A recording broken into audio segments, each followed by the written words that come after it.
Smooth. Someday I'll get better at this again. It's just, it is what it is. It's modern technology. Always Welcome changing. to Spicy Tea with Bunny and SB. We are so excited you're here. And, we have a really great topic today. It's all about that a girl's number one job is to look hot. Now, I think that Sarah Beth will agree with this less than I do, but I, on our behalf, acknowledge that we're 50-year-old women talking about this, but I think that's one really critical aspect of the hotness job is that it can look different at different stages of life, and it's all about perspective. So we're going to talk through so many different narratives because I just want to congratulate Sarah Beth and I because this was our topic for today long before this became the Discord of the week this week. I know. I mean, it's just been kind of crazy how it blew up and I was like, "Oh, this is kind of perfect. Okay, we'll work with this." And it works out great because Sarah Beth's butt is all over the internet. So she can speak to it directly. Let's see if I can find Sarah Beth's butt. Oh, there it is. Hold on. Just so. Oh, yep, that's my butt. Yep. That's my butt. So, SB, what are your initial takes? What are your first thoughts on just the idea that, this whole modesty discord, the hotness factor, as women of any age, that our number one job is to look hot? It actually goes back to the whole submission topic to your husband. Like, what does your husband think is hot? Mm-hmm. I did a video this morning and I was talking about a friend of mine whose husband loved when she wore Laura Conrad from Kohl's. It's very feminine, flowy, pastels. And he always complimented her. And she was like, okay, I'm going to buy more of that. I'm just going to wear that. And it wasn't revealing, but he loved it. And every time she wore it, he was like, oh, you look so good. So that's what she did. My husband would never ask me to wear that kind of clothes. He asked me to wear what you just saw. He wants me to wear very revealing, tight clothes. That's what he expects. Does he expect it when I'm in mom mode? No. Yep, that's me too. He takes the pictures. He shares it. If you don't want to see it, don't follow him. I don't share it. Right. That's a good point. But he does. And I submit to my husband. If that's what he wants to do, that's what he wants to do. Now, if your husband wants you to wear certain things and he likes the full-length dresses, all covered up, flowers, and a hat, great. Right. Great. That's what he asked. The problem comes in when the husband is like, well, what happened to that sundress that you used to wear? Oh, I got rid of it. Exactly. I really like you in that. That's when the problem, it's when you have a disconnect with your husband.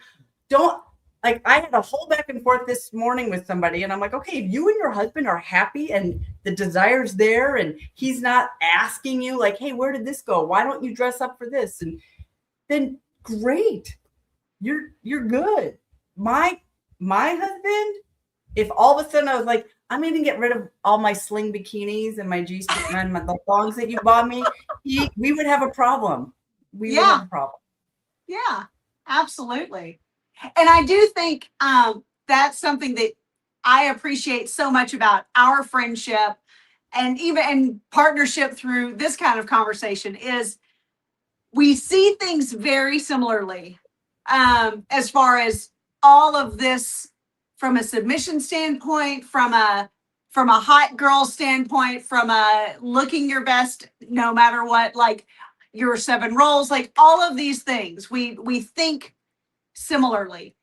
But it's also beautiful because we both kind of come at it from a different direction. Like Fort Worth's one of Fort Worth's favorite outfits on me is like the most preppy thing. There's nothing terribly sexual about it. Now, I'm not going to go out to a club or out to a dinner date in that, but he'll give me 15 compliments if I wear like the preppiest clothes ever, which is perfect for me because that's how I was raised. That's my personal vibe. So the fact that that actually turns him on, I'm all for it. But there's nothing sexy or sexual about it. I think that that's what's interesting about kind of the hot girl discourse is there is a lot of subjectivity. There is a lot of room for personal interpretation. You know, I always have to laugh because Fort Worth cannot tell. Like, he does not know if I'm wearing makeup or not, which is shocking to me because to me, I look like a completely different person. But I really don't wear that much makeup, so I guess I get it. But at the same time, you know, the outfit change, I could literally be like in a club, in like a 20-year-old clubbing outfit and no makeup, and he would think it was the hottest thing ever. And I would feel like the most disconnected. I do. I know that it gathers, I get attention from it, but he's okay with it. He wants me to wear it. He buys me the 3-inch little booty shorts that he wants me to wear to the gym. Like it, you know, it's his way of making sure I stay fit, but yeah, absolutely. But I think that that's also an important factor because we are in the gym industry and we see this kind of stuff. Like there's one client in particular, and he's been a long-time client at our gym. He has since gotten married and he's brought his wife into the gym. She's got the hottest body in the gym. Like, she's insane. But she dresses in the most skimpy things ever. I don't know why this keeps doing this. She dresses in the skimpiest outfits ever when she's with him in the gym. And nobody can focus. Like, everybody's losing their minds, men and women alike. But when she comes in alone, she's not dressed like a nun or anything, but she's wearing a sweatshirt. She's wearing a more modest crop top. Like, it's not just strings that are barely holding anything in. It's not, you know, there's a lot of difference. It's a completely different vibe. She still looks lovely. She still looks like herself. It still shows off, you know, that she is an attractive woman, but there's a modesty reserved for the public. And when he's with her, she dresses to respect that, which is huge. And I think, and I know that we'll jump into all of these topics in different ways, but I think the biggest factor for me is I don't understand why, I'll just say women, but people get offended about this kind of conversation once marriage is happening, once kids are happening, once we're older, once, you know, we reach middle age or whatever, or should dress our age, because it's our sexuality, it's our attractiveness, it's our hotness that initially makes people cross the room and talk to you and becomes your husband. Like, it has to start with something, and it starts with attraction. So why do we allow that to go by the wayside as soon as a real relationship is set in? That doesn't even make any sense. You know, I've been trying to read some of these comments and some of the ones that you sent me and put myself back in the shoes of when I was pregnant, when I had a baby, and afterwards, right? Yeah. Your body goes through a lot of changes. Everybody's body goes through a different change. I was a Oompa Loompa. Like, when I was pregnant, I was a Oompa Loompa. And I was like, oh my gosh, I'm waddling. I've never waddled in my life. Yeah. My sister-in-law, pregnant at the same time, super cute, has a little belly. But our recoveries, every woman's recovery is different. And every pregnancy that even the same woman has. Exactly. Every pregnancy is different. If you had a C-section versus if you had natural, if you're still trying to figure out how do I manage a house, that is a very difficult time. The first Sure. 10 years of having kids is a difficult time. And I don't think everybody does it really well. And you don't have the support system either. You know, your OBGYN doesn't always give you all of the, oh, your hormones are going to change. You got to look at that. Oh, you're going to gain a lot of weight. You want to make sure you change your food. Oh, they don't set you up for success, unfortunately. And then everybody's like, oh yeah, gain the weight. It's okay. You're pregnant. It's like, you know, being healthy is like the best life hack you have access to. You should use it. Yeah, absolutely. Which is another reason why I always, and I know, you know, people who follow my work consistently probably get tired of me saying the same things, but it's like, the healthier you are going into your pregnancy, the more, even if you're not, because I mean, with my third pregnancy, I was physically unable to exercise for about 5 months. And it drove me crazy because I'm a fitness girl. Like, my husband was an exercise physiologist. Like, it mattered, but there was nothing that could be done about it. But like, it still, that habit was still there. So I'm still being as active as I'm able to be. I'm able to recover so much faster once the child is born. Like, all of these factors, you know, and so I got married at 19. So my first baby was right before I turned 21. It was essentially 21, but a month before. My second was like 22. My third was 28. There was a big difference between the recovery at 28, even 28 years old, and the recovery that I had, you know, at 21 and 22. Like, that's a big difference just in the body and the way the body responds. And it was very different. And it was a very different kind of mind shift that I went through just from a body physicality standpoint. But I think that from the male perspective is, and someone made a comment on one of our discourse going on out there. He's like, are you making effort? Like, is the effort there? It's not just, I'm not going to wear those hot clothes anymore. Sorry, you're going to have to deal with that. Exactly. It's the effort of, I'm trying. I don't know how to manage all the kids and be active, or I'm trying to dress nice.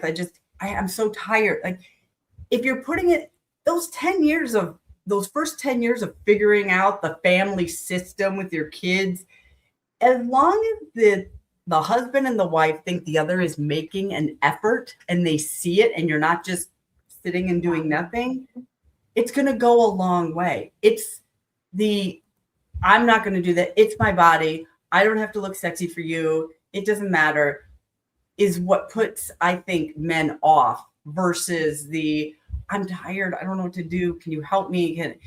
What is it? You know, like, what can we do together so that we're both feeling, but I don't want to lose my wife, and I don't want you to lose that part of you. Because you need to have the other roles. Like, we can't just, oh, I'm a mom, I'm just going to be a mom forever. And then all of a sudden, 18 years later, you're an empty nester and you're like, who am I?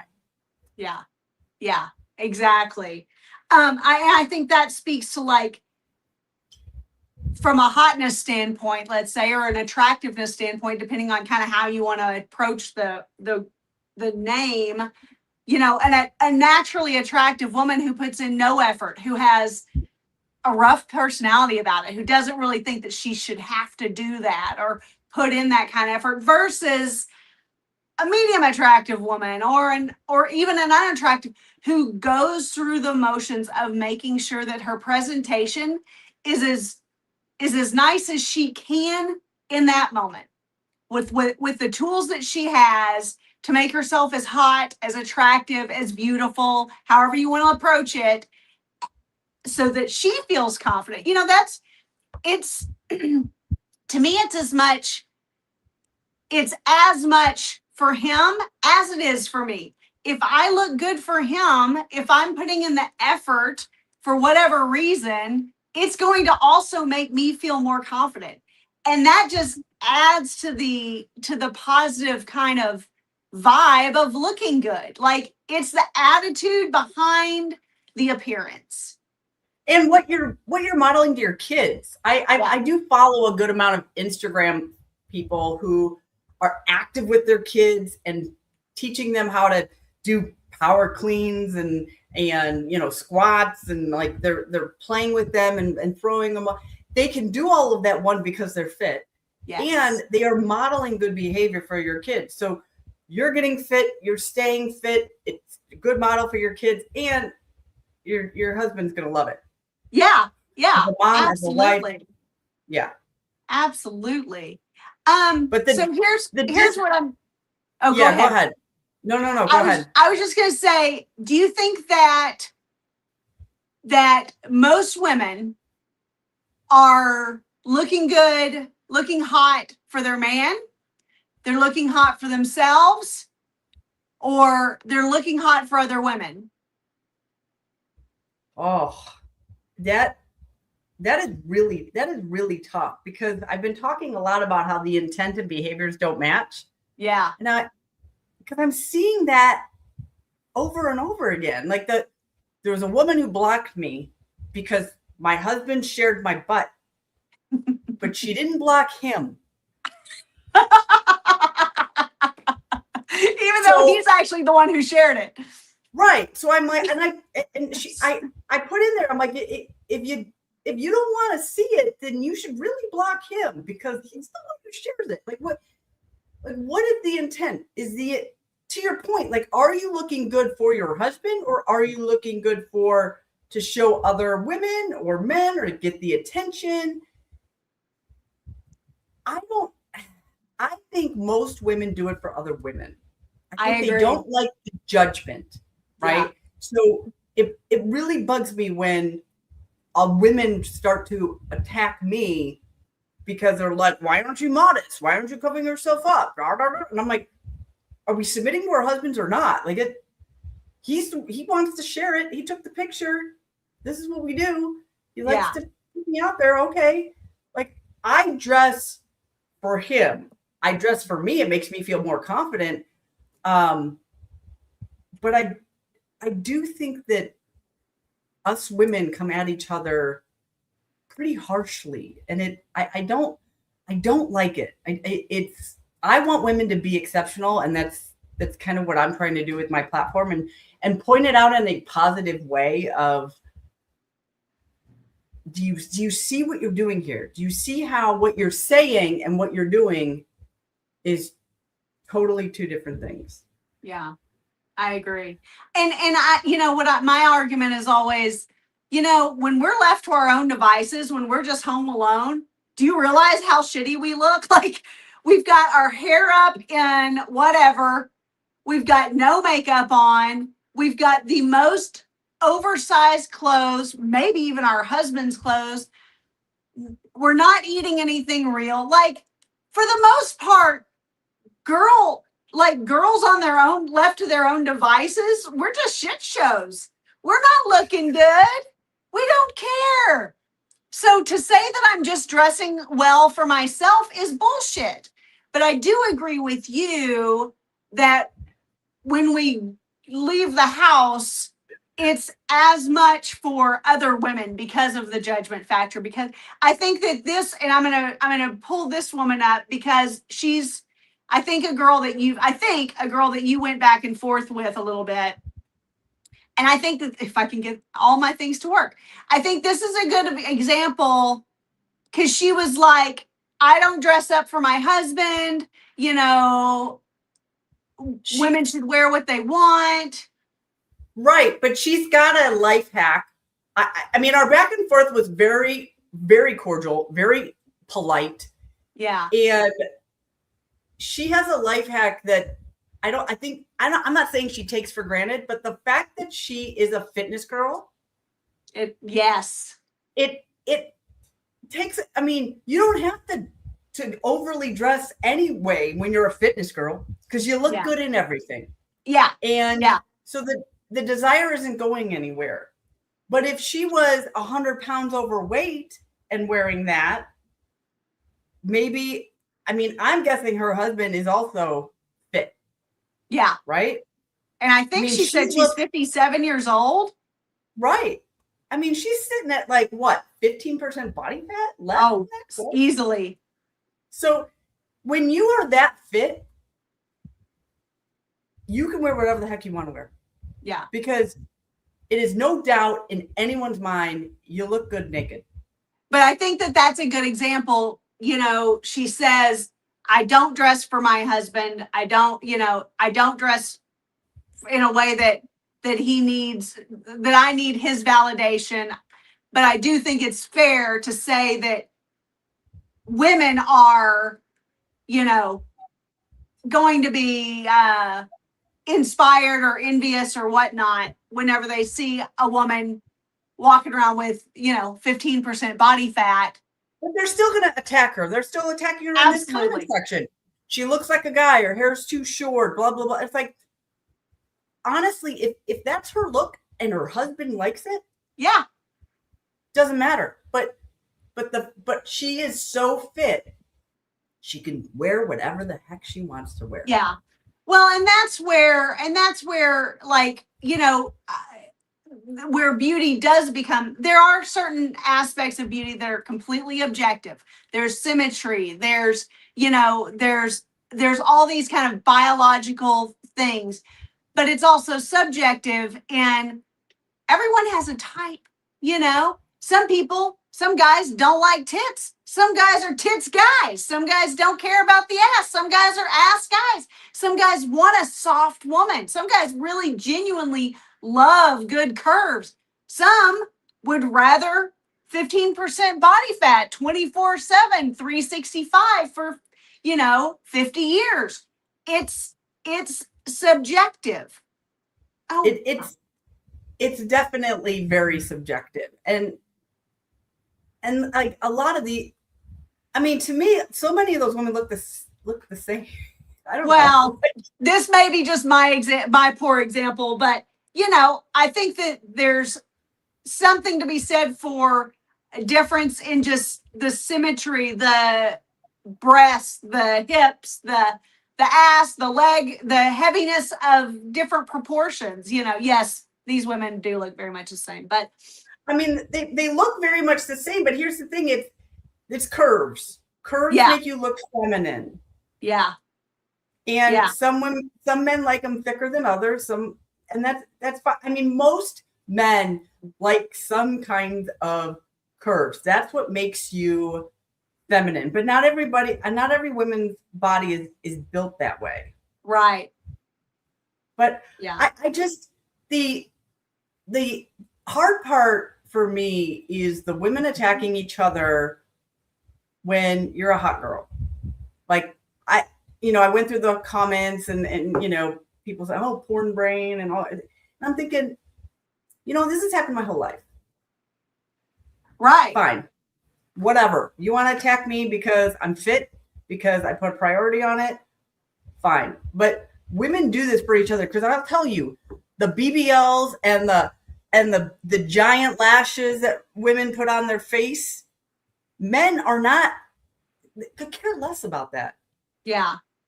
They want you to look feminine. They want, you to put a little bit of makeup on, natural, very natural though. They don't want the magic makeup. They wake up one morning and they're like, oh my gosh, who are you? I don't know who you are. What happened?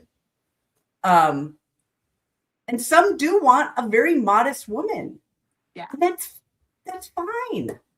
But it doesn't matter. I don't know. The whole women hatred thing on this post, along with some of the other ones you sent me against each other, and then being this whole, well, I don't care what my man says. I'm going to do what I want to do. I'm like, right. It's very selfish. To me, it's selfish. I picked that man for a reason. Yeah. And I want him to win. I want to be a part of why he wins. And I want him to be proud of me being on his arm. Then why'd you marry him? Yeah. If you don't care about what he thinks. It's one man. You care about one man. You should. Yeah. Yeah. And I don't know, I do think that the shift oftentimes is, like you said, a hormonal identity shift when motherhood comes into the story. But oftentimes that was always part of the story. It was always part of the plan. So why I don't think I'll ever really understand why that happens so profoundly with some, and why that becomes the reason. Now, listen, I have mom swimsuits. I have mom, like, they don't look like boy shorts and t-shirts. They still are feminine swimsuits, but they're certainly more covered up than if I were at Hedonism with Fort Worth. Like, it's going to be a different vibe, right? So, there are different personas, there are different outfits, there are different ways that we present ourselves, given whether we're going to church with our great grandmother, whether we're going to a strip club with our man, whether we're going to a PTO meeting, and that's normal. But let's not confuse everything with a PTO meeting. Exactly. There is, and you also have to provide the opportunity to go to those different places, right? Yes. I'm not really good at the mom suits. I usually throw on a pair of swim shorts over something. I don't have a lot of mom suits. I'm not great at that. And for those who care, there's another picture of my butt out on the internet because my husband posted another picture. I think, did I start? Hold on. I was going to have it like up when we started the conversation. He's calling this the butt broadcast. He's loving every minute of it. Oh, but how funny. Come on. But now I can't find what I'm looking for. Yeah, the ability to dress for the place that you're going, we've made everything so casual and big that most people yeah, that my goodness, my butt's gonna be famous. Noble's never been happier. I know. We've taken away the dress for the occasion. Like when I fly, I dress. I want to be put together. You get treated differently when you dress certain ways.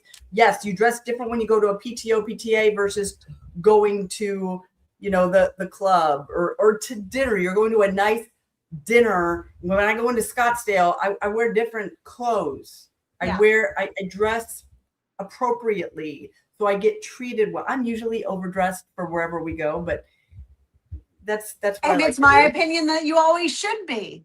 You should always be dressed one notch better than where you're going. Like you're always going to something better later. Like, period. It's just a way of making sure that your appearance is always elevated.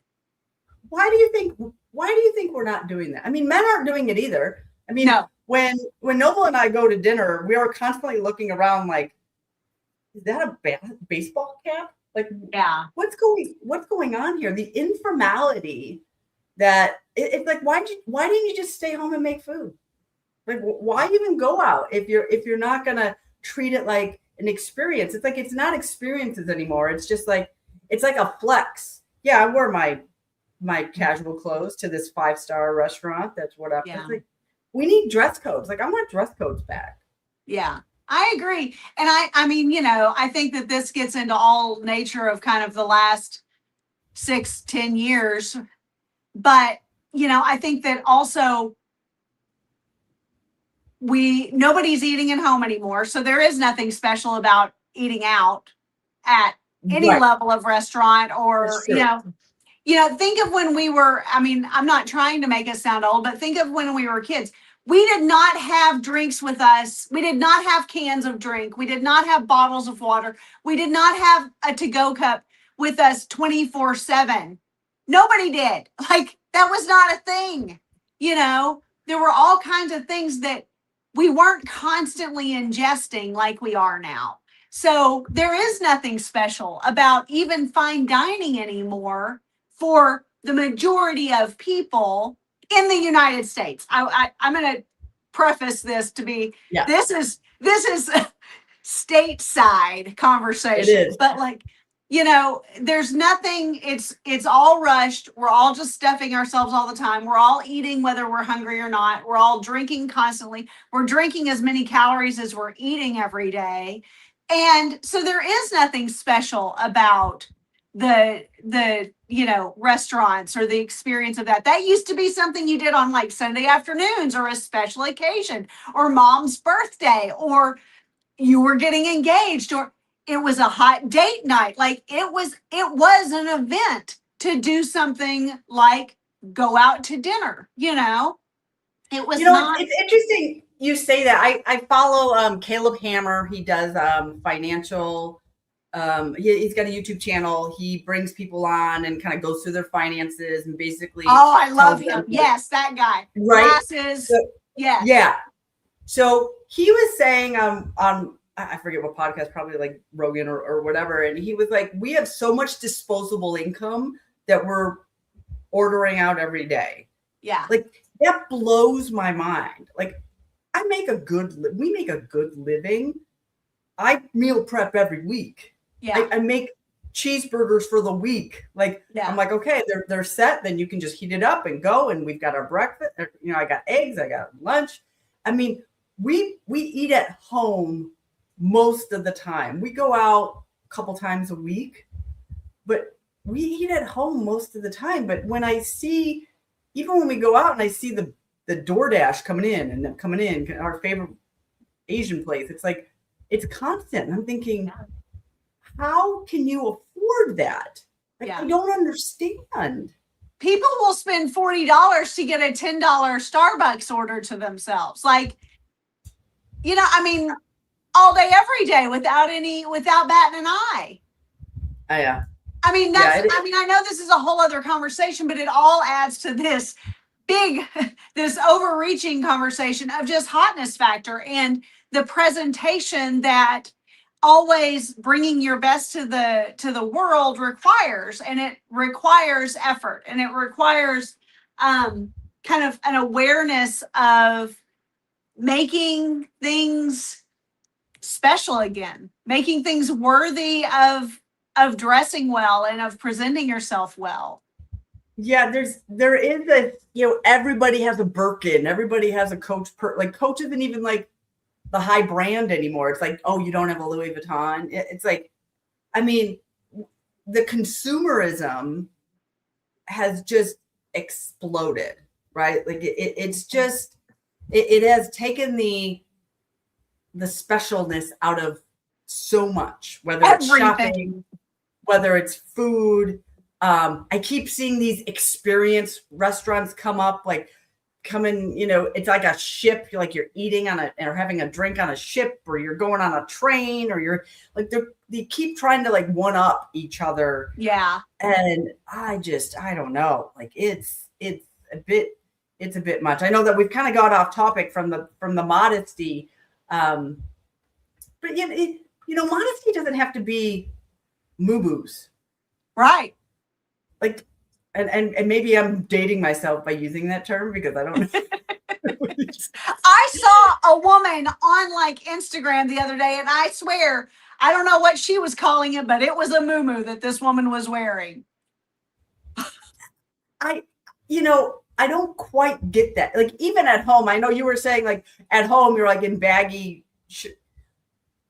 I'm not. Like, I don't think, every once in a while I wear like a big shirt and stuff, my Kuromi shirt, but most of the time I have on like booty shorts or my bikini or whatever. When my son is here, a little bit different because I only have him 50% of the time. But for the most part, I have all these clothes. I can wear them all. Yeah. Doesn't anybody have like a wardrobe full of clothes? Like, when do you wear all of it? Like, if you're wearing the same muumuu all the time, like, why have all these clothes? Right. Well, and then it becomes, let's have a party and that make the theme. I never get to wear this outfit, so I'm going to wear it here so that they can look attractive for other women. Post it on social, get the attention without the investment. Yeah, the attention thing is something that women don't want to. They don't want to admit. Yeah. Honestly, it took me a bit to admit that attention is what I was seeking by what I was wearing and how I was acting in public and what I was doing. It was for attention. Yeah. Now, if I get attention, I mean, I know people are looking at me, but like overall attention, like more attention than normal from a guy that's not my husband, like the RBF is like automatic. It's like, yeah, I don't think so. You know, like sometimes when I take my Jeep top off and I've got my music blaring and I'm dancing and I'm having a good time in my Jeep and I'm like, I get a lot of you're attention. clearly in a string bikini. Yeah. I'm not Daisy Duke you out there. always are off in a string bikini.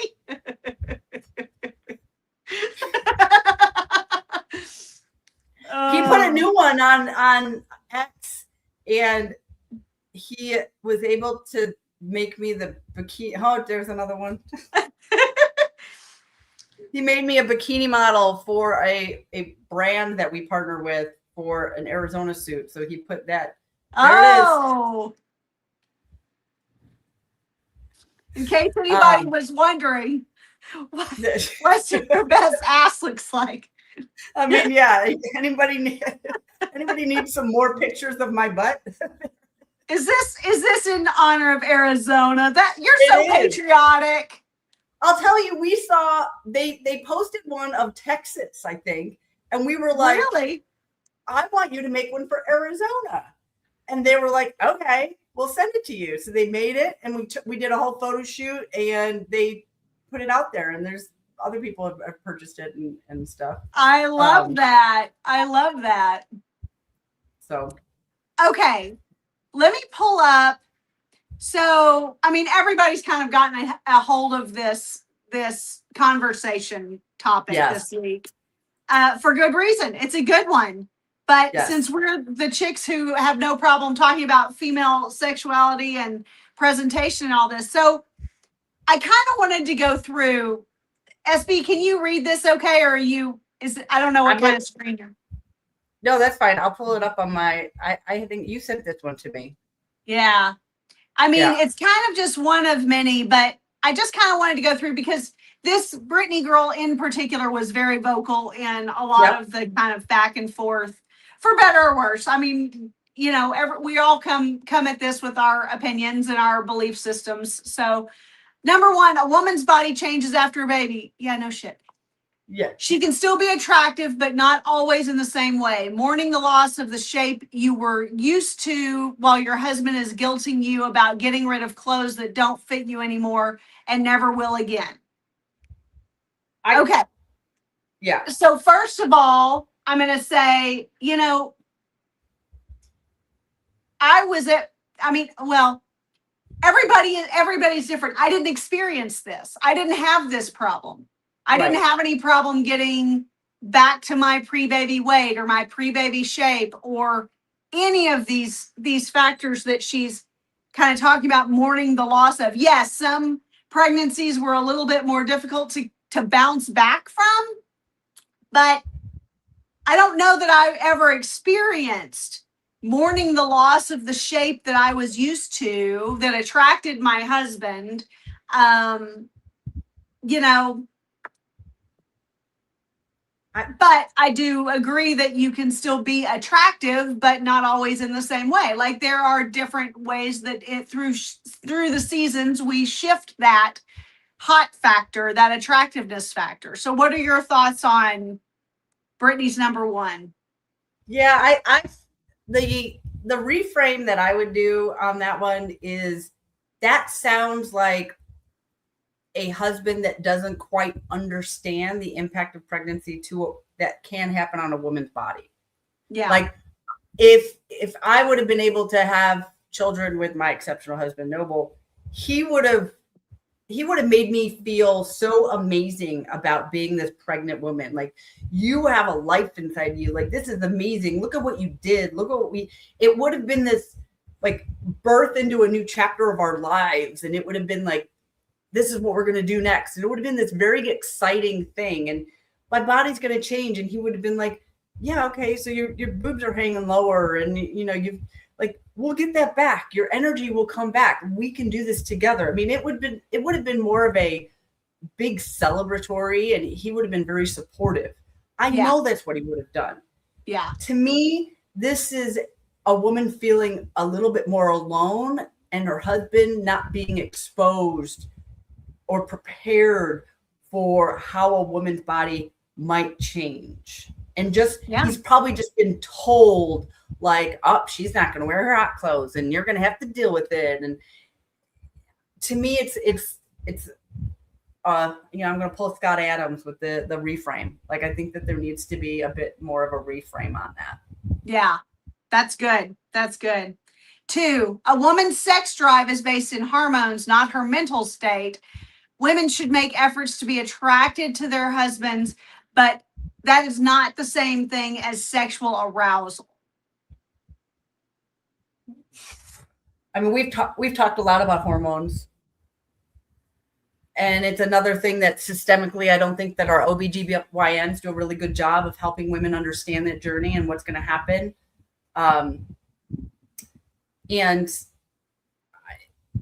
She's right. The sexual arousal thing, I think, is a big mystery to women. First of all, I don't think we've talked about I don't think most women knows how to get themselves off all the time.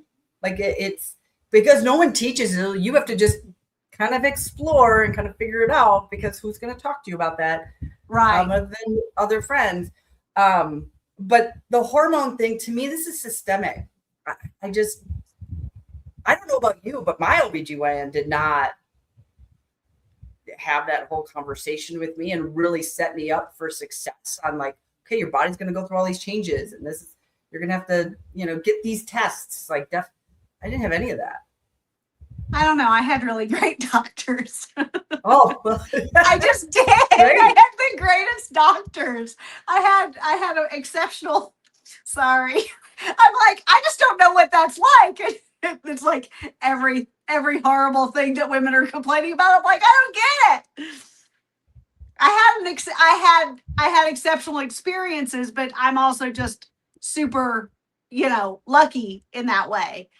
I do think, as far as like women's sex drive, hormones, mental state, sexual arousal, I think that there's a real disconnect in a woman's brain that sexual arousal for us looks like it does for teenage boys, like where we just can't help ourselves. We've just got to jump on a dick. Like, and that's really oftentimes short of like Samantha on Sex and the City or so. Yes, there are certainly times where arousal is very, testosterone based, like very, very, native. But for the most part, I'm going to say that female arousal is very mental. It is very like, you have to kind of close the 50 tabs that are going in your brain so you can kind of allow yourself to be excited that your husband's in the room and is touching you and things like that. There are a lot of mental hurdles, and which is why I disagree with her saying that women's sex drive is based in hormones, as if that's the only thing that affects it, not her mental state. And I've got to disagree with that, That's true. No, I agree with you there. I definitely think that your mental state is part of your sexual arousal, along with the hormones and just kind of knowing your body. Like I have music that helps me get in the mood. I have tequila that helps me get in the mood. I have some THC that helps me get in the mood. Like I have a long list of things that can get me in the mood, depending on where you are in your cycle. I mean, all those phases, I didn't know. I honestly don't know all the phases. I know I probably should because I'm female. It's not something we talked about going. Now it's like every influencer who talks about women talks about the phases. And I'm like, that's great. It's great that they have this knowledge. I hope they're using it. Yeah. But you need to know, like, how do I get myself in the in the mood. And that's why the 7 roles, when I look at Goddess and I look and I'm like, have I initiated with him? Like, that's my reminder. When I look at that role and I go, have I initiated with him this week? No. Okay. Am I having a problem? Is there something going on with me? And I hold myself accountable to that because I want him to know that I desire him. I find him sexy. You know, there's no disconnect between us. But when we have a mental disconnect, it is a problem. Yeah. We have to stop and like just work it out. Well, it's very difficult to be sexually aroused when there's a mental disconnect between you and your partner. Yeah. Period. Yeah, absolutely. All right. Number 3 on Brittany's list here. Motherhood in general is not sexy. Mothers can be pretty and trim and healthy, but when you have babies nursing and toddlers climbing and wallowing on you, I don't know what wallowing is, but it doesn't sound fun. Sex is not a physical priority. Husbands should be patient with wives about this, and wives should make more effort not to neglect their husbands. I think that more wives, if they truly looked at their joy of motherhood as, I'm excited to be able to be an adult again over here with my husband and have something to look forward to in the adult time. You know, I mean, yes, there's nothing more adult than parenthood, right? But like the sexy adult time, you know, I think that what happens with too many women in particular is this kind of switch of mindset, this switch of identity. You know, if my baby's nursing and if my, you know, toddler's running around and like, you know, all this stuff all day, which I was a stay-at-home mom, I had this world, like, and trust me, when 7:30 came and it was bedtime, and my kids still tease me, they're in their 20s, and they all still tease me that their bedtime was 7:30, period. And, you know, but then it was time that I could be just a wife again. I could truly give everything to being a wife. And that was incredible because, you know, that's what I don't understand. It's like, it's kind of like shutting the laptop at the end of the day. No, you're never not a mom. You're never not a parent. But at the same time, there is a shift in mindset that can happen if it's not such an all-encompassing mentality where you're getting run over by the children, you know. But I was always big on schedules. And I mean, we had schedules. We had kind of the things that always happened the same way. And it was very predictable. And I always tell my kids, I say, whenever you guys start having children, I'll give you all the secrets that were passed down to me because I swear by them. You got to have these things. But then you do, like 8:00 comes and you're like, okay, I've kind of shifted mindset.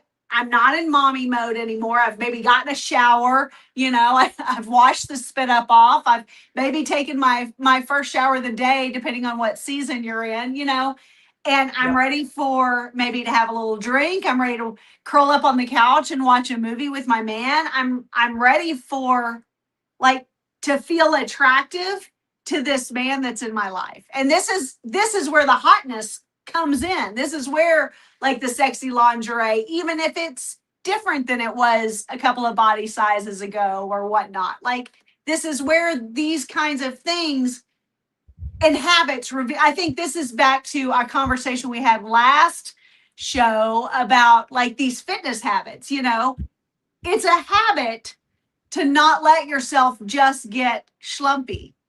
Yeah. Yeah. And I think, I remember growing up and seeing my parents make out in the kitchen. They'd be cuddling and kissing. And I'm like, good gravy. Seriously? Again?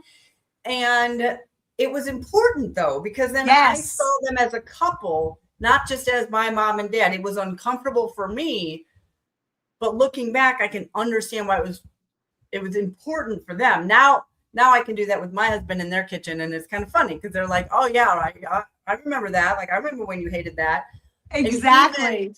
in my kitchen with Noble, if my son, nonverbal autistic, does, he's very different than, a normal child, but he'll stand there and look at us like, really?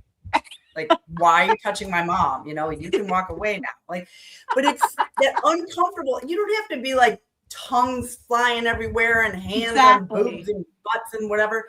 But the hugging, the little pat on the butt, the little snuggling, to let your kids know we have a relationship. We care about you. We made you. You are our children and we love you. But she is also my wife, the husband. This is what it looks like.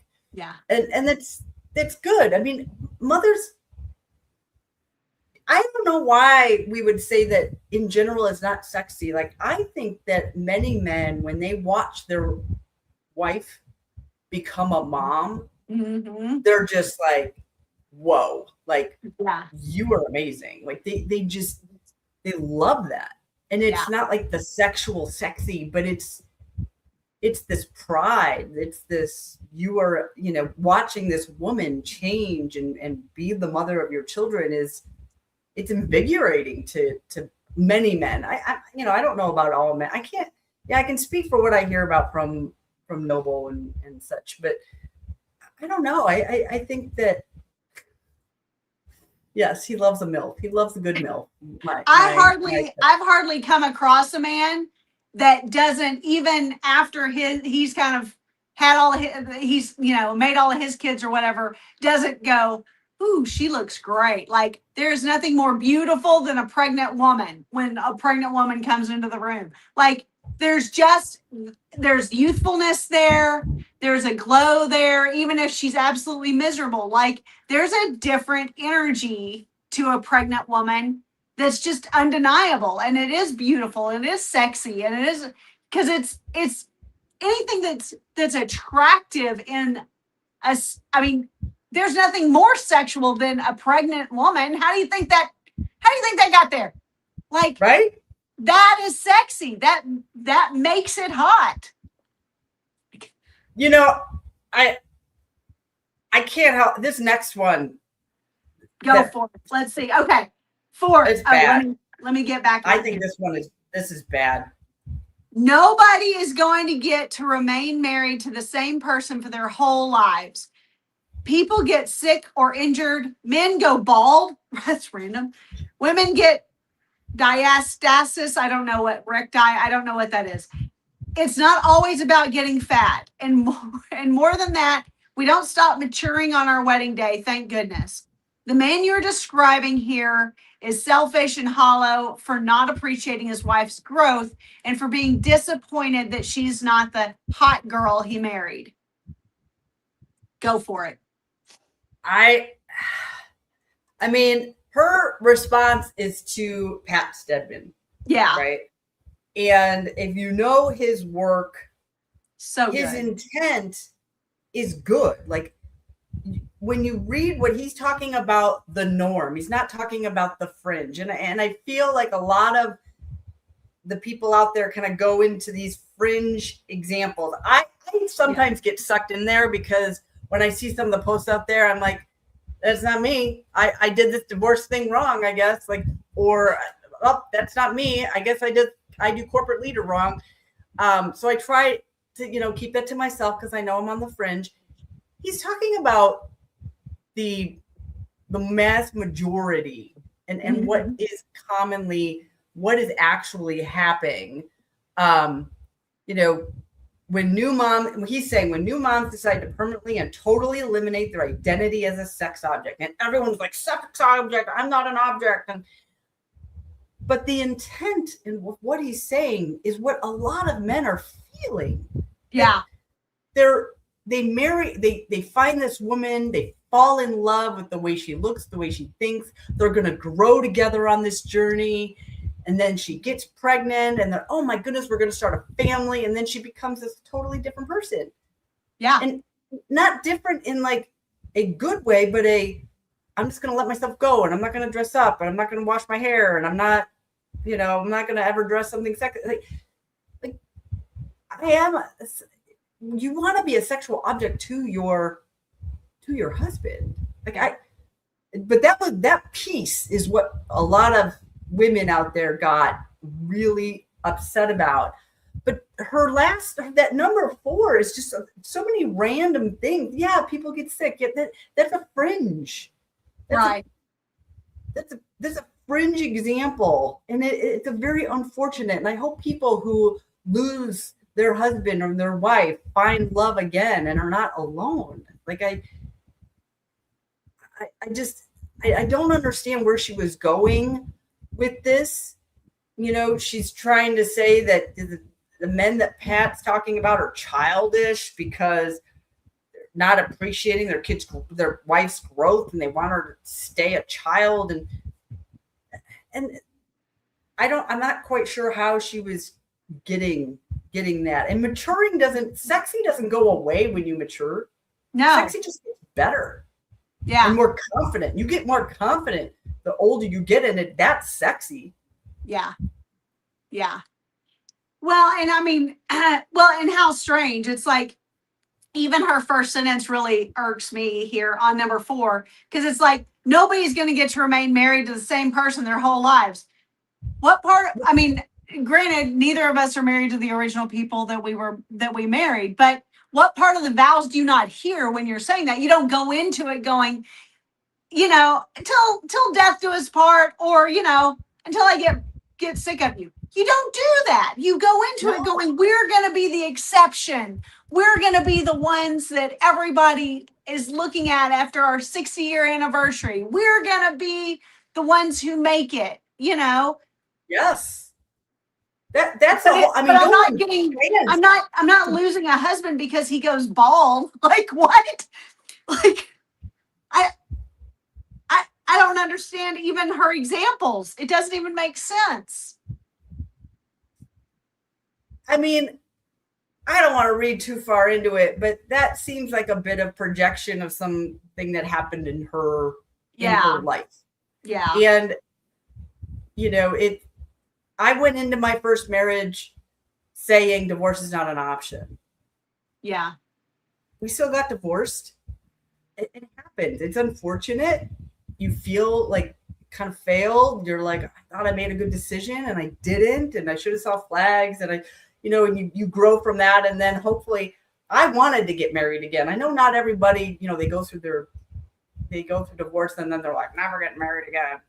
I wanted to do life with somebody, and now I have an exceptional marriage. I mean, we talk about everything we have. We talk everything to death. There is no, let's not talk about that anymore. That never happens. Like, we talk about everything to death. And that's just very sad to me, to go into marriage thinking you're not going to be married to that person. Like, that's the goal. Like, that's winning. Like, my parents have been together 50 plus years. It's like, it's amazing. Yeah. Yeah. Yeah. Mine too. And it was very cute. I talked to my dad. Well, I talked to both of my parents, but I talked to my dad in particular on a schedule, because we do a lot of things by schedules in our family, but every Tuesday. And this week he was talking about how much he still loves my mom. And it was just precious. I was just like, I don't know why he felt the need to talk to me about it, but he just did. And I was just thrilled by that. That's amazing. I mean, I was looking at one of the other posts you put, because you sent me a couple. That was one of them. Can we talk about swimsuits? Yeah, let's talk about swimsuits. What do you want to talk about? Well, I saw what you sent me, and I actually made a post of it, and I'm like, you can get one-piece swimsuits that are still going to look appropriate for a family environment, but sexy to your man, right? Like, that I wouldn't necessarily wear to a family affair. But there was, like, if you go to the TikTok shop and you put in swimsuit, you will find, hey, that's not my butt. I love this one. It's so true. I'm trying to think of what you're talking about with the swimsuit. Oh, there was 4 swimsuits I put out there, And it was I have one from Honey Burdette that I put out there, and that one was probably a little bit more racy, but I don't do mom suits very well.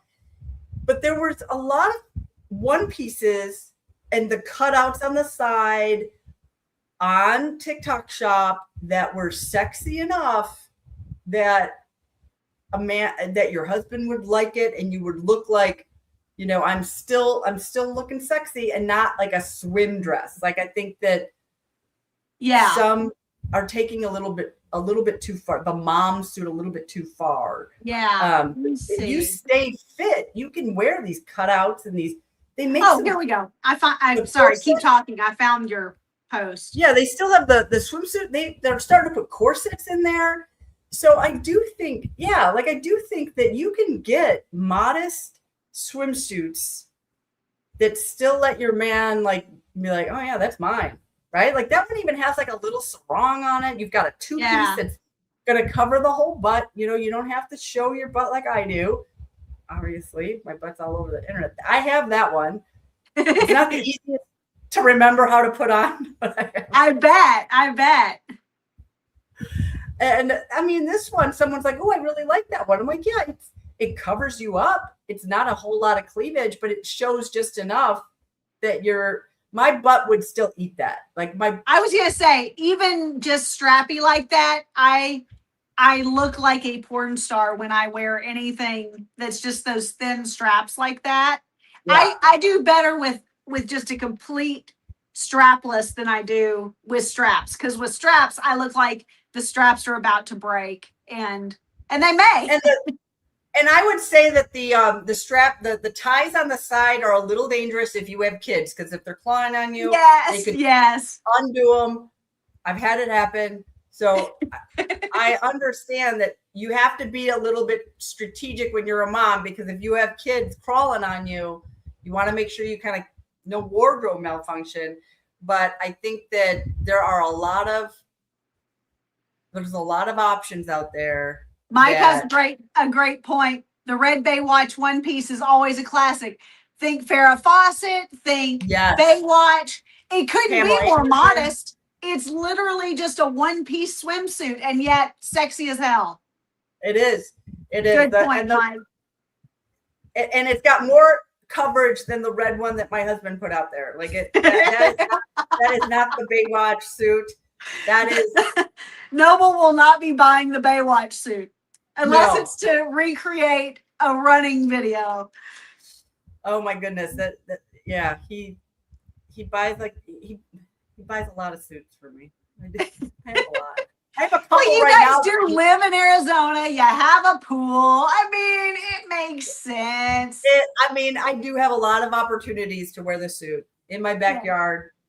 So, but yeah, he does buy a lot. My organization of suits is, I'm redoing all the time and getting rid of some. Oh, sorry. Do you think that looking hot is part of the female social contract? Part of the female social contract? What do you mean by that? Do you think that women are judged visually before anything else?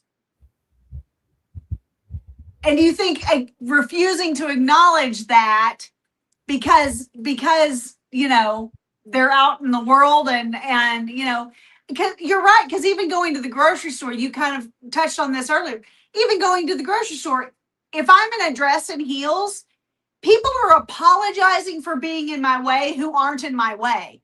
There are people quite literally, even as an invisible 50 or almost 50-year-old woman, tripping over themselves to help me, to see if I need anything, to move out of my way, women, children, and men alike. Like, it matters the way that we present ourselves. I think that's where that social contract thing comes in. It's like,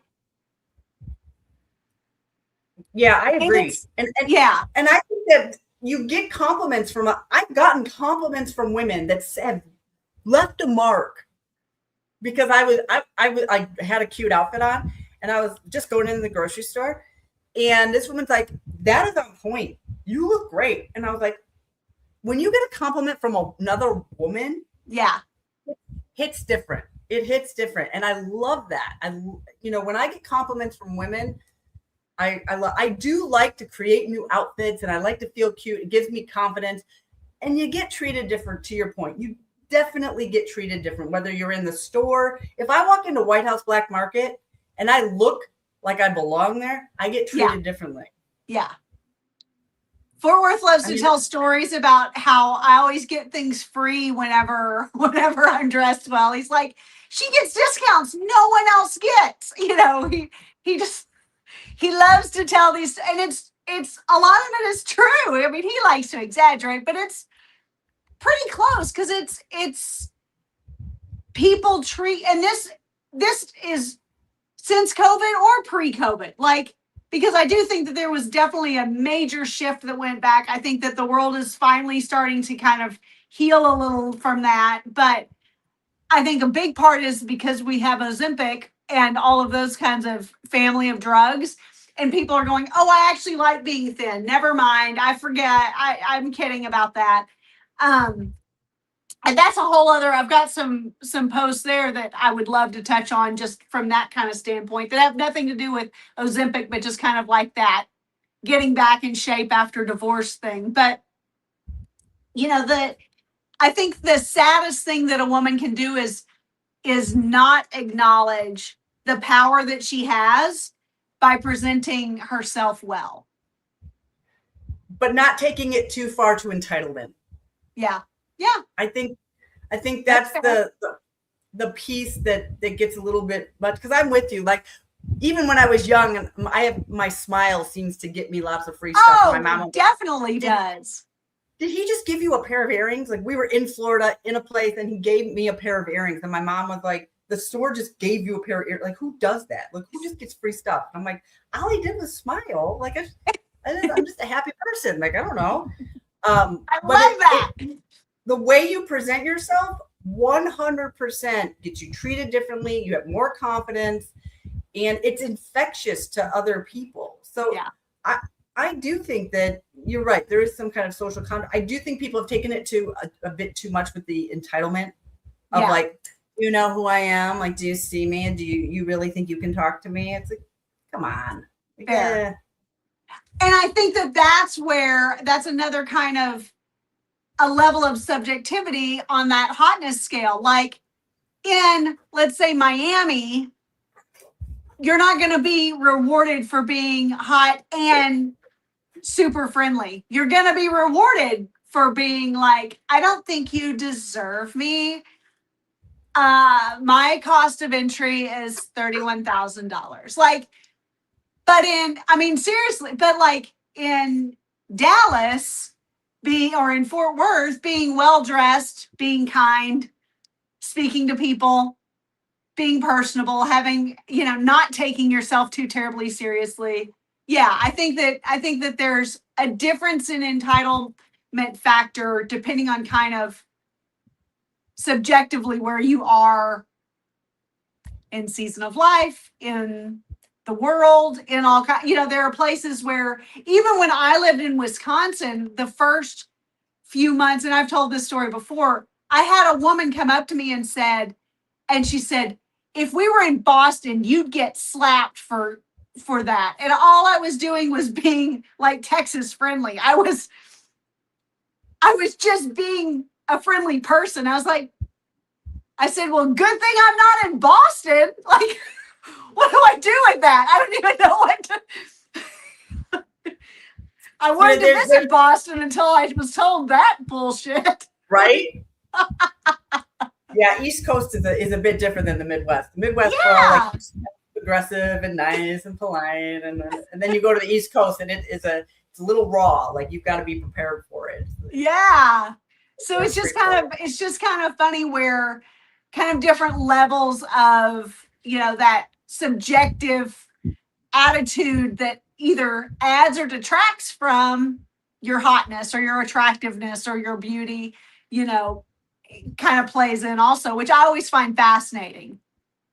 There's a couple, Eric in the chat asking a couple of questions about men who aren't swayed by hot women I actually think that high value men, they want a woman that's put together. Obviously, she's got to look good on her arm, but that's like level one. That's like first, like you're not even getting past the gate if you're not looking good. It's not that they're swayed by it, but it's like, okay, those are the only women I'm messing with. But if you're not kind to other people, like an Alf to me, and again, I'm only going off of the man in my house. If I wasn't kind to other people, or if I wasn't interested in his mission, or if he knew that I was just very selfish and wanting things for myself and didn't have my stuff together, he wouldn't have wasted time on me. Yeah. Yeah. He could look at me and be like, okay, yeah, you're hops. Okay. Yeah, there's lots of hot women. Like what's the package? What's coming? Like, are you gonna be my secret weapon? Are you gonna be on this mission with me? Are we going on a journey? Am I gonna have to worry about you on our adventures? Yeah. Like, no, you're not going to. He figured, like, once he got through oh yeah, I'm attracted to this person. Is this going to be a one night, or is this going to be a more than that? Because the one nighters are like, whatever, like, okay, this girl's hot, I'll use her for whatever. But yeah, I think that most high value men, so many hot women come across their plate that they're just their path, that they're just like, okay, but what else? Absolutely.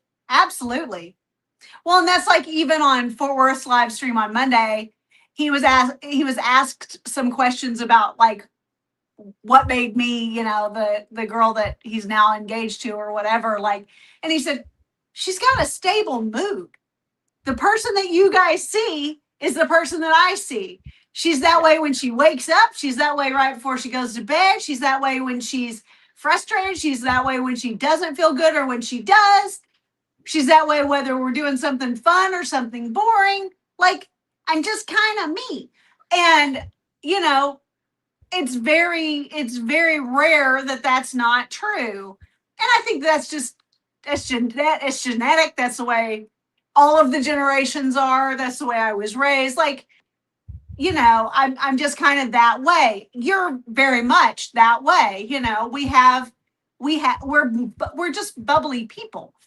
Yeah. But he was like, that's a major factor. I never have to your point, I never have to wonder what I'm walking into if she's going to behave the way she's supposed to in this environment. If I can take her to a corporate event or to a friend's barbecue and she knows how to behave in both of those environments, if she's going to embarrass me, if she's going to, act the part, but also just, is she going to believe in my mission? Is she going to be my biggest cheerleader? Is she's going, or to not just try to compete the money with me? Yeah. Right. Like that, the whole entitlement, like, take me on trips, buy me this. Well, you didn't buy me anything. Like, what do you mean? What do you mean you got me a Coach bag and not a Birkin? Like, yeah, that's not a Skittles girl. Like, that comes up almost on every time we talk, but I'm a Skittles girl. Like, yeah. I remember he put me through the Skittles test. I didn't know about it. I didn't know what it was. And he gave me Skittles, and I was like, "Oh, you got Skittles?" He's like, "Yeah, I was at the store." I'm like, oh, "I love Skittles. This is great." And he's like, "You just passed the test." And I was like, "What'd I do?" I didn't know there was a test, but I'm glad I passed. and he, he took me to get Lobos. That's a big ticket item, and I was like, "No. We'll just buy a used pair off of Facebook. That's fine. I don't need." He's like, "I'm taking you." And I'm like, no, I don't. Oh my goodness. Oh, are you serious? He's like, yeah, we're going into the Scottsdale Fashion Mall. They have a store in the mall, the salon. You're going to go. And I like dressed up to do, I'm like, I'm going in. Yes. You can't go in there looking like a hag. No. And I was like, oh my God. And he goes, "You're buying a pair? Choose or I will choose for you." And I was like, oh my God. Yeah. It was very uncomfortable for me because I don't spend that kind of money on myself. But I would never expect that. But that experience lives rent free in my brain. And I don't wear those shoes all the time because they're expensive. Absolutely. Absolutely. but imagine how different your personality, what you bring to the table would be if you expected that from him instead of being shocked and amazed and excited and so grateful. I mean, that's a completely different human being that you're dealing with. Completely different human. I don't even, he would never be with me if I was ever like that. Yeah. And I mean, and we've had clients over the years who had objectively attractive, hot girlfriends, fiancés, wives that they absolutely loathed because their attitude was so terrible. They would scream at them. They would be entitled. They would be just miserable people to be around.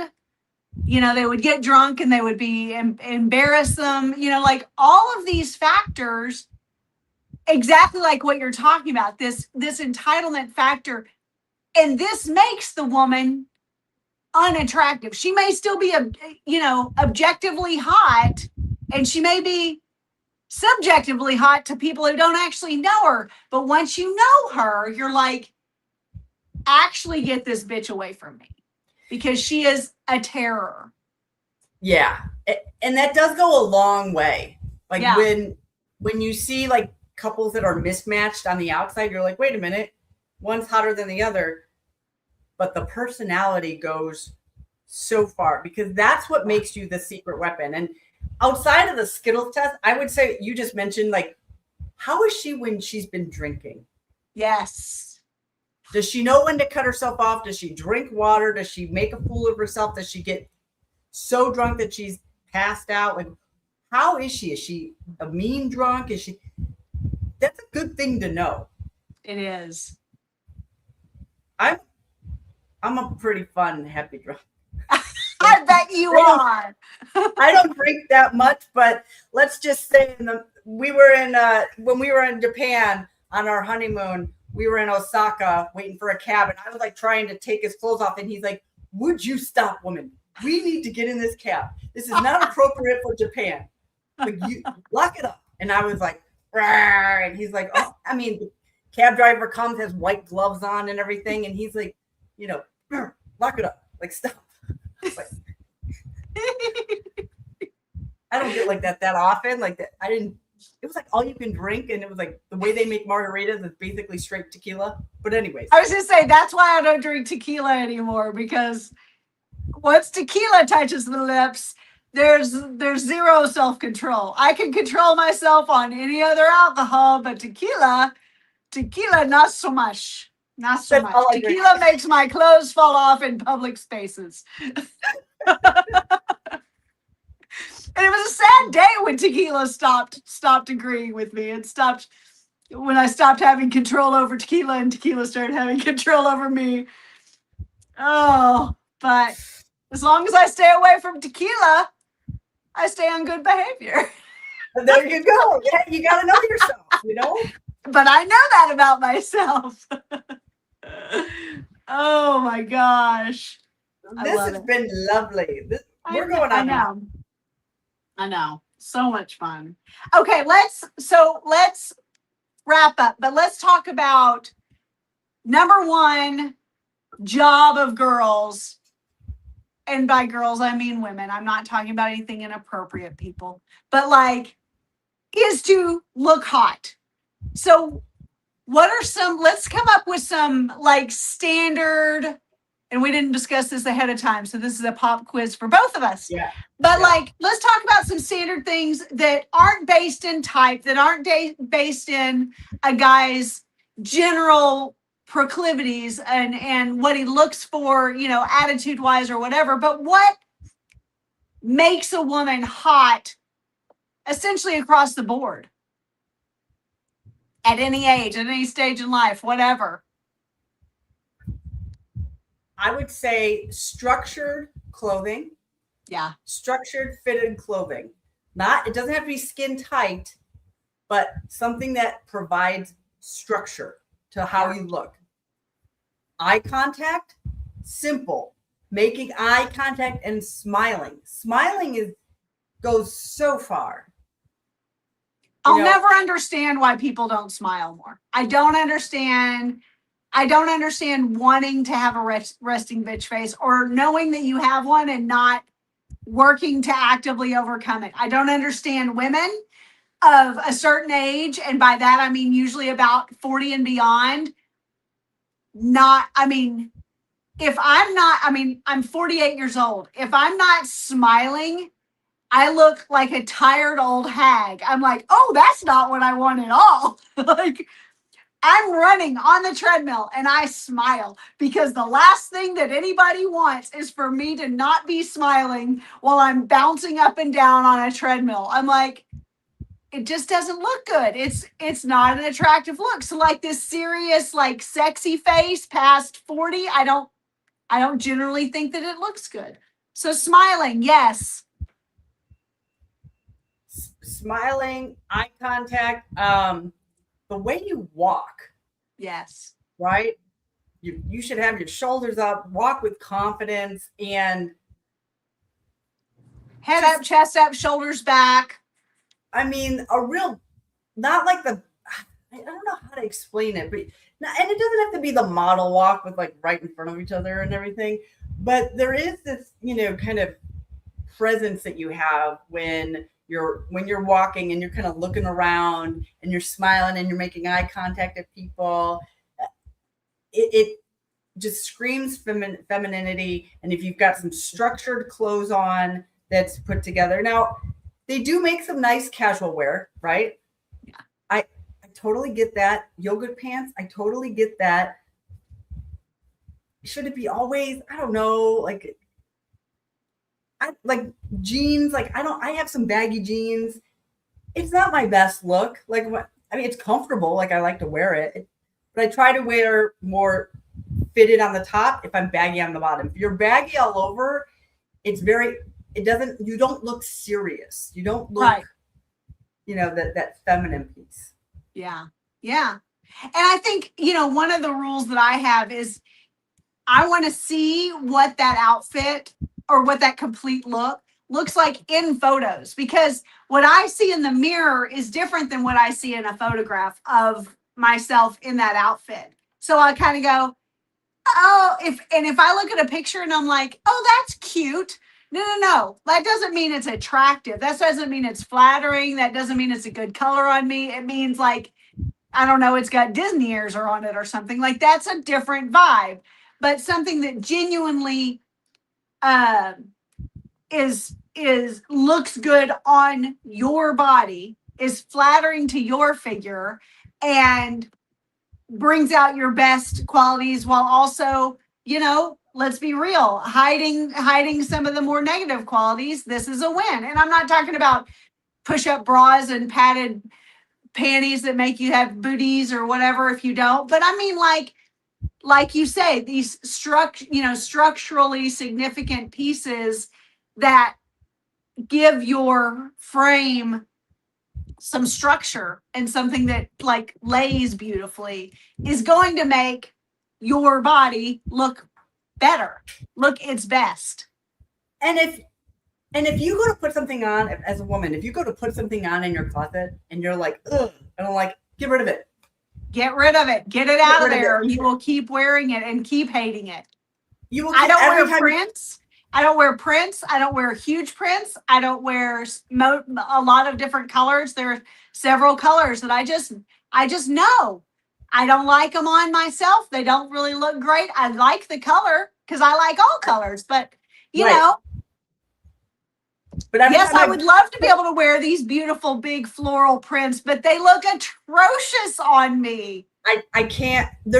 I have a couple floral prints, very far and few between. I'm with you. I'm not a huge print. I'm wearing this. I had to buy this. It was in White House Black Market on the clearance rack. It's totally not my size. So I'm wearing something structured underneath it. Yeah. And I tied it up. See, I tie it up like this. Oh yeah. Is it kissy lips? Is that what that is? Is it yes. Lips? It's lips. So fitting. Like, I love that. Right? I'm like, I have to get it. But usually for prints, I'm not a huge fan. Stripes, polka dots, I'll do, but usually, nice solid. And if you've never done your colors, go online, go figure out what your colors are, what your color schema. There is a art around it. And if you don't know how to dress yourself, there's plenty of people out there that don't know how to dress. Go get your colors done, do an online, questionnaire, put the colors up against you, figure it out, and just stick with that, because that definitely. And I will admit, Eric, yes, animal prints, 100%. I hit 50 and I have a animal print in my Jeep. I have animal print purse. I have shorts. You name it. I've got the animal print of it. Like, I have so much animal print because I told myself I couldn't wear it until I was 50 for whatever reason. Growing up, every time I wanted to wear it, my mom's like, "That's so old," and I'm like, "Oh, okay." Now I'm like, I'll wear what I want to wear. Eric G, I say just say no to animal print. See, that's where the good thing is. Sarah Beth and I come from two different angles and everything. So, I'm going to be like, not only no, but fuck no. But she looks adorable in them. So, note to self. I'll say hot. Next time we see each other, I'm going to be in like animal print from head to toe. And I will be in all solids. and a little belt and maybe some loafers. Let's talk shoes. I say, a way to like see if, like heels hit different. Heels hit men's receptors differently. Like a strappier shoe is going to hit differently. There are different shoes that are going to like kind of hit those receptors, and it's going to be hot. Or my mother owned those shoes. Like, shoes are really hard. Shoes are really difficult. Like, I have funky feet that I can't wear. I can't wear those pointed shoes. I have a very difficult time finding. When I went to the Lobos, like, I couldn't get. I was going to say, I bet you had a lot of trouble. I got. They were 2 straps. It was a spring edition, and it gave me enough room for my feet. But it is difficult. I agree. Heels make your butt look good. Like, it makes your calves, they make your legs look good. Oh, they make you look thinner because they make you look taller. But you got to practice. I would say when I did the bodybuilding and I had to practice in the 4-inch heels and all that stuff, it made me much better about wearing them in public. He loves it. He loves when I wear heels. I try to wear heels. I look for comfortable heels. He loves it when I wear heels. And so I do practice more. The platforms definitely help. He bought me a pair of pleasers. If you don't know what pleasers are, they're the ones that the strippers wear, with the big platform and the 6-inch heel thing. I don't wear those. I wore them out like maybe once, and it was, I don't know if I looked. People kept putting 20s in your G-string. But definitely, those aren't easy to wear, and I can't walk in them. Like, I can walk into the place, I can walk out. But if it's somewhere we're doing laps anywhere, I can't do it. Do it. It's going to hurt. I'm not going to be able to wear it. So there's lots of different shoes. You got to figure out the ones that make everything pop, the size of the heel, whether it's a kitten or a platform or whatever, and go with that. But then give your ladies a little bit of grace on the heels. Not everybody can wear the 4-inch, 5-inch. And I always say, my phrase is always, I could run a marathon in heels. I know plenty of people who can do that. Yeah. I can't. and Fort Worth always says, if you have a girl show up to a date in those ballet flats, you're not in for a good time. Like, she's not there to fuck.